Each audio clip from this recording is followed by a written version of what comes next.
বিধাননগর বিধানসভা কেন্দ্রের তৃণমূল কংগ্রেস প্রার্থী সুজিত বসু তাকে ফের তলব করেছে ইডি। আগামীকাল তাকে ফের তলব করা হয়েছে। পুর নিয়োগ দুর্নীতি মামলায় দমকল মন্ত্রী সুজিত বসুকে তলব করা হয়েছে। এই নিয়ে দ্বিতীয়বার তাকে তলব করা হলো। সোমবার তাকে ইডি ডেকে পাঠিয়েছিল। সেদিন তিনি মনোনয়ন জমা দিচ্ছিলেন, 15 তারিখের পরে যাবেন বলেছিলেন। এবার দ্বিতীয়বার তাকে ডাকলো ইডি।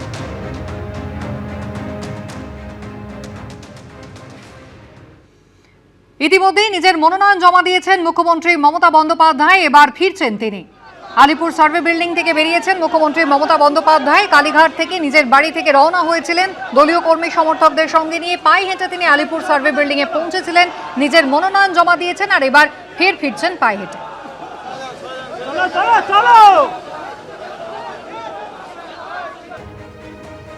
মমতা বন্দ্যোপাধ্যায় ভবানীপুর বিধানসভা কেন্দ্রে তৃণমূল কংগ্রেস প্রার্থী। নিজের মনোনয়ন তিনি ইতিমধ্যেই আলিপুর সার্ভে বিল্ডিং এ জমা দিয়েছেন।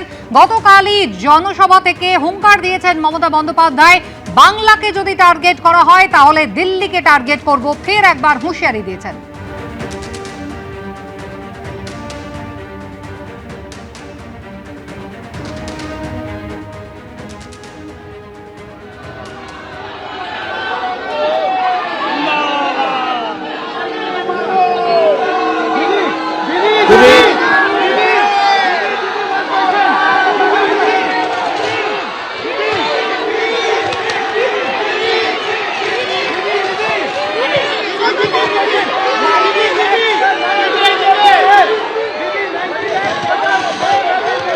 ভেঙে যাবে।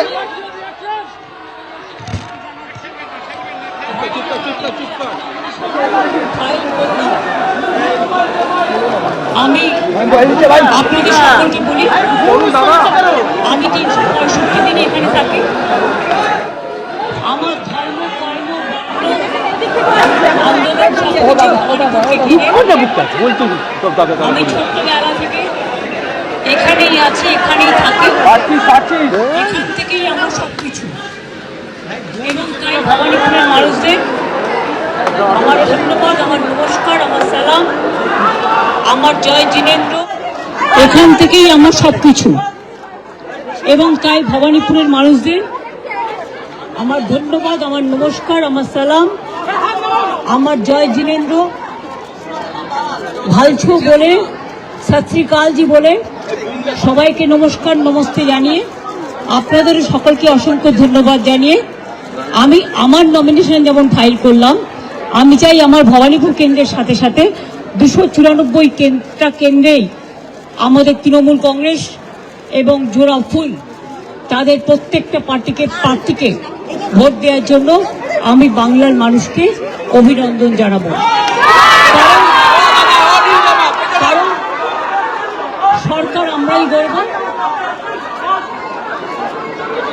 আমাকে আজকেও প্রোগ্রামে যেতে হবে, এখান থেকে বেরিয়ে আমি বাড়ি হয়ে আরামবাগ খানা গোঘাটের ওখানে প্রোগ্রাম আছে।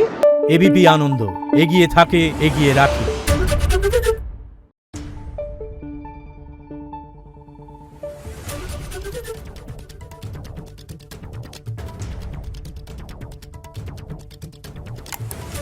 Thank you.